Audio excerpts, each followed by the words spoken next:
empty ibuprofen bottle. It was so little, yet looked so big.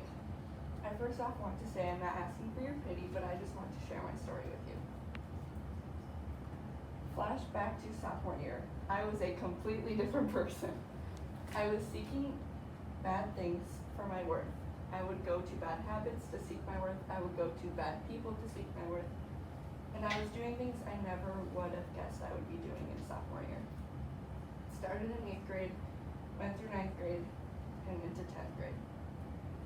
Looking back, it makes me crazy thinking I was like that and now who I am today, and that's why I'd like to share this with you.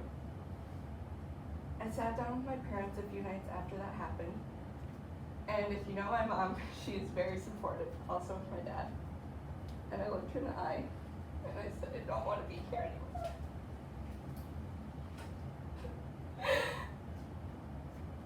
Not supposed to cry, but I am. And of course, my mom gave me a big hug and said, what can we do to help you? So, I proceeded to say, I'm not crazy, but I think I made the therapist. So, we chose therapy would be the best option for me. Mixed emotions about therapy. Of course, some people think about it as talking to a stranger, which is very weird. You go to the office and you pretty much tell them your problems, and it's a stranger, so a lot of people are not comfortable with that. Of course, I'm a very outgoing person. I'm usually very open with my thoughts and feelings, so I didn't think of it like that so much, but I thought of it as, can she even help me? I mean, my reputation was awful. I was doing things that nobody should be going through, and I wanted to help. So I remember walking into the antiseptic smelling clinic, which if you know what that smells like, it is not good. It smells disgusting. It's like a mix of a dentist office with the hospital and with the doctors. I had my parents by my side, which I knew everything was going to be okay. I sat down talking to my parents, and they wanted to give me a little more support than obviously needed. As my therapist walked up to us, we walked into the office. She sat us down, and some very hard conversations started to happen, of course, as we need to overcome the hardness of talking about it. Now, therapy, you usually only have one session with your parents, and then after that, it's all by yourself, which it should be like that so you feel more open about talking about it. My first session alone, I remember walking into the great smelling clinic again, sitting down, and I received a clipboard. It was filled of questions with these micro-sized boxes. It would be like, are you eating?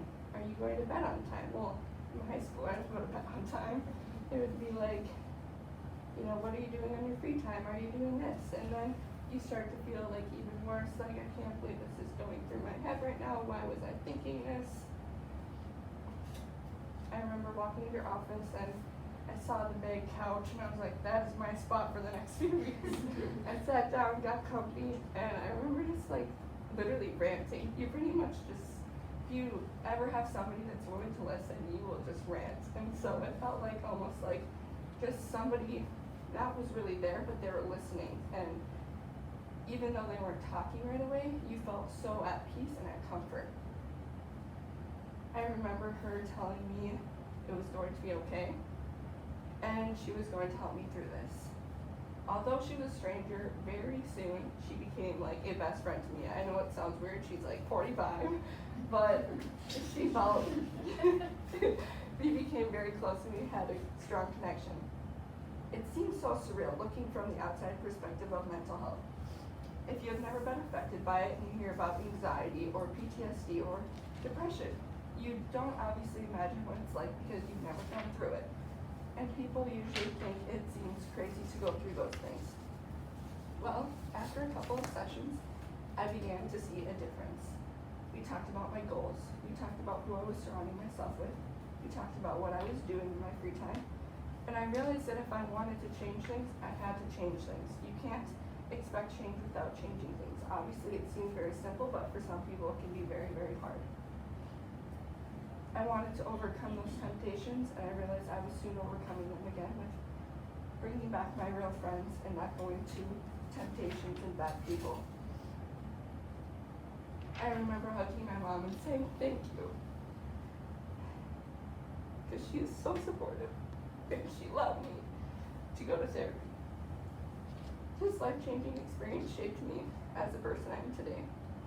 In time through therapy, I learned the most important relationship is with myself and with good people, and surrounding yourself with good people. I am very thankful for it, and that was a time when I was at my best.